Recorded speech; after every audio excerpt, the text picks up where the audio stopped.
Para quem acompanhou a mídia francesa reagindo ao Flamengo com respeito, a mídia argentina reagiu de um jeito bem diferente. Depois da conquista da Copa Challenger e da vaga na final da Copa Intercontinental, os jornais da Argentina não ficaram em cima do muro. Falaram, analisaram, compararam e, claro, colocaram o Flamengo no centro do debate sul-americano. Teve elogio, teve provocação, teve comparação com clubes argentinos e até aquele tom irônico clássico que só eles sabem fazer. E quando a Argentina começa a falar do futebol brasileiro, é porque o impacto foi grande. Então fica até o final do vídeo, porque eu vou te mostrar em detalhes como a mídia argentina reagiu ao Flamengo hoje.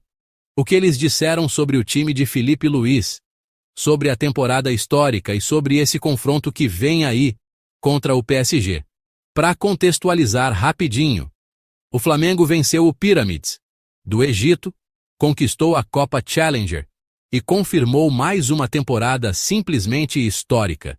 Já são 6 títulos em 2025. Uma vaga garantida na final da Copa Intercontinental e a chance real de enfrentar o Paris Saint-Germain valendo um título mundial. Tudo isso com um time que mantém regularidade, competitividade e identidade do começo ao fim do ano.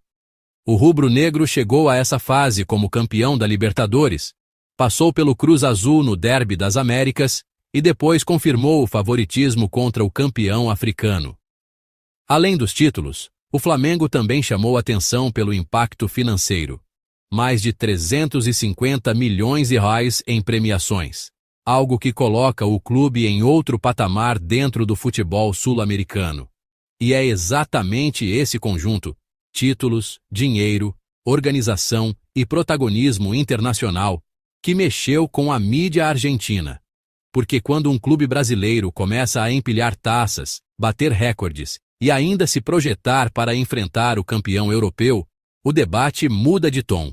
Na Argentina, o Flamengo deixou de ser apenas mais um campeão da Libertadores e passou a ser tratado como referência continental, gerando comparações diretas com River, Boca e até com seleções sul-americanas em termos de estrutura e mentalidade competitiva.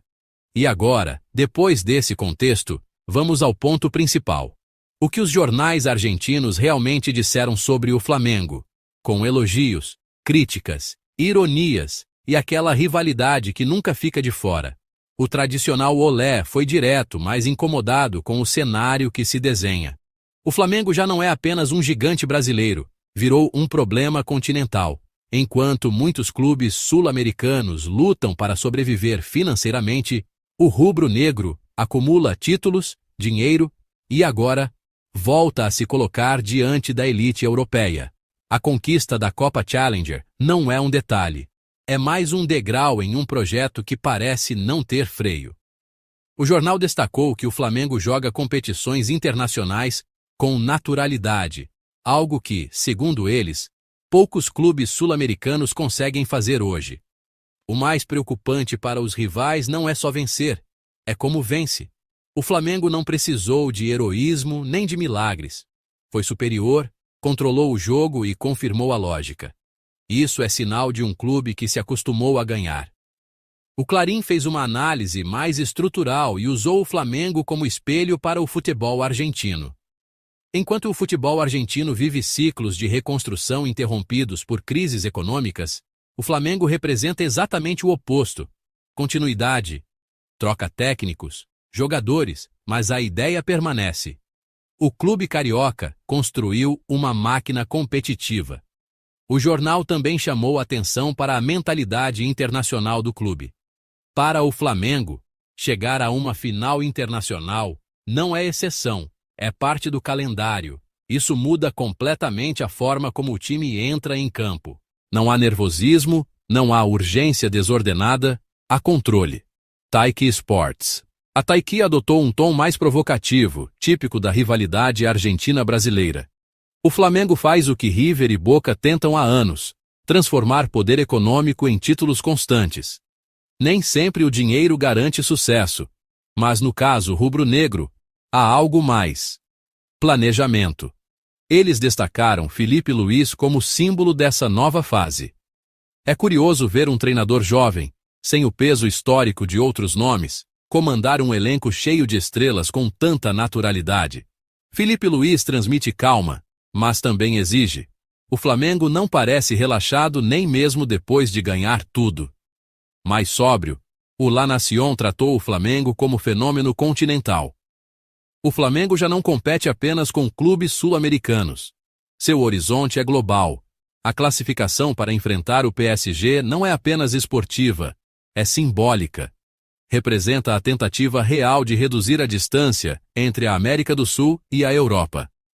O jornal ainda alertou para o impacto psicológico disso.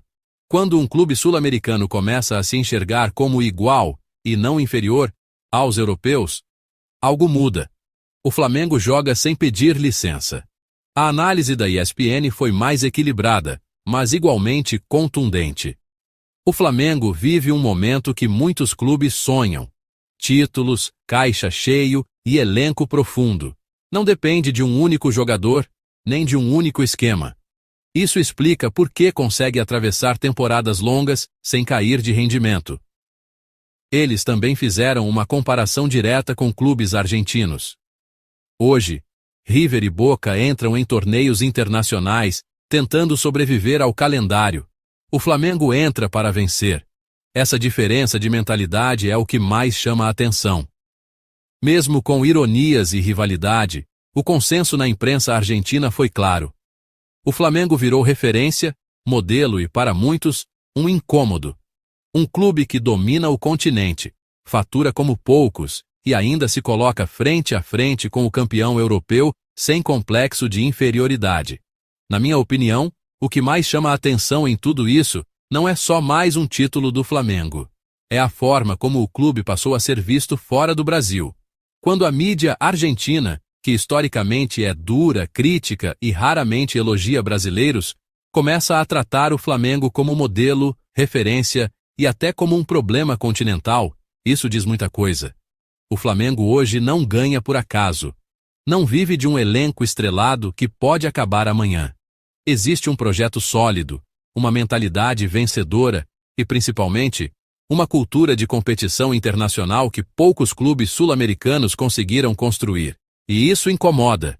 Incomoda porque escancara diferenças de gestão, de planejamento e de visão de longo prazo. Quando os argentinos falam que o Flamengo joga finais como quem cumpre tabela, não é exagero. É reconhecimento. O rubro-negro se acostumou a esse palco. E quando você se acostuma a vencer, você deixa de tratar finais como algo extraordinário. Elas viram parte do caminho.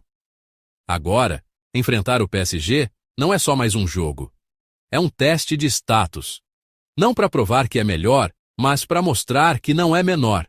E isso, para um clube sul-americano, já é um avanço gigantesco. E agora, eu quero saber de você. Você acha que o Flamengo hoje é o clube sul-americano mais preparado para enfrentar a Europa de igual para igual? Ou ainda existe uma distância grande demais?